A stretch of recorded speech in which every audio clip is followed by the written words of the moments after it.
G'day guys, and welcome to the final video in the VEMA Trader Expected Value series.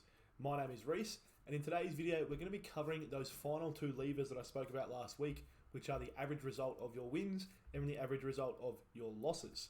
Changing either of those or your probabilities, which is what we spoke about last week, will affect your expected value. And so as we've spoken about in the last couple of weeks, you want to be increasing that value. In today's video, I'm going to give you some tips on how you can increase the average result of your wins and decrease the average result of your losses.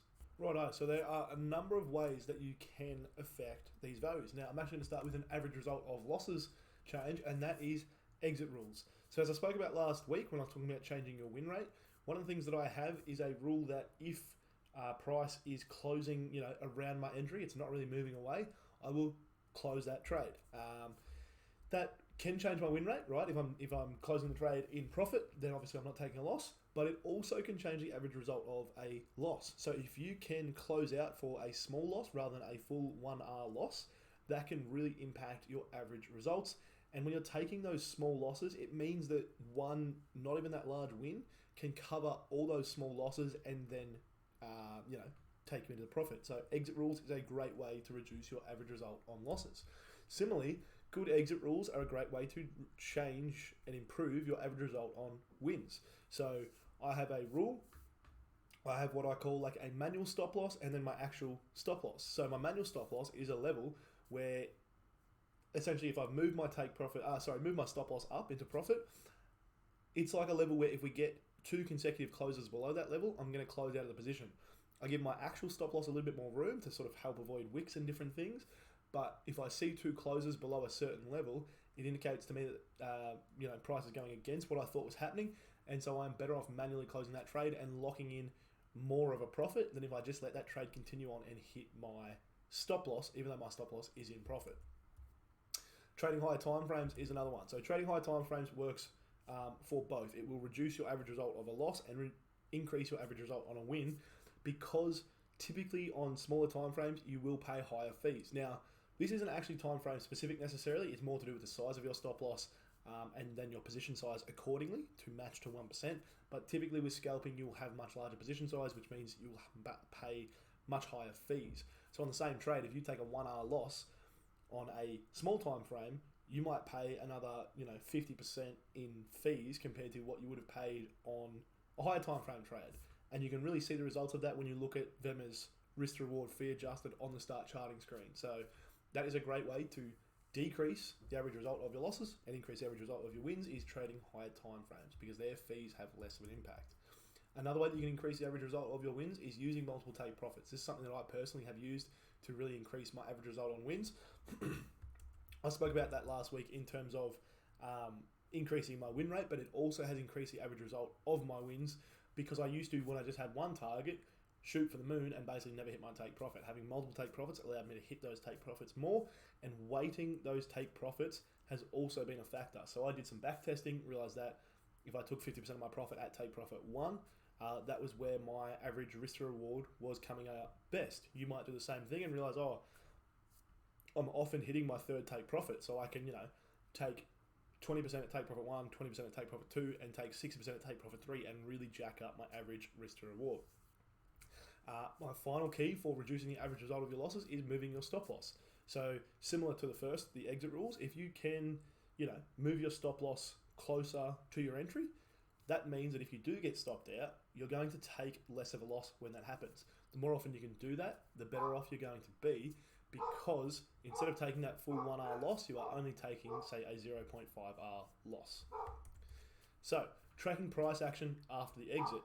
This is something that I find really useful for seeing, could you have taken more profit? So, my example of this is after your take profit is hit, wait, let's say you're trading in 4 hours, wait, 2 or 3 days before you go back and look at your trade, before you review your trade.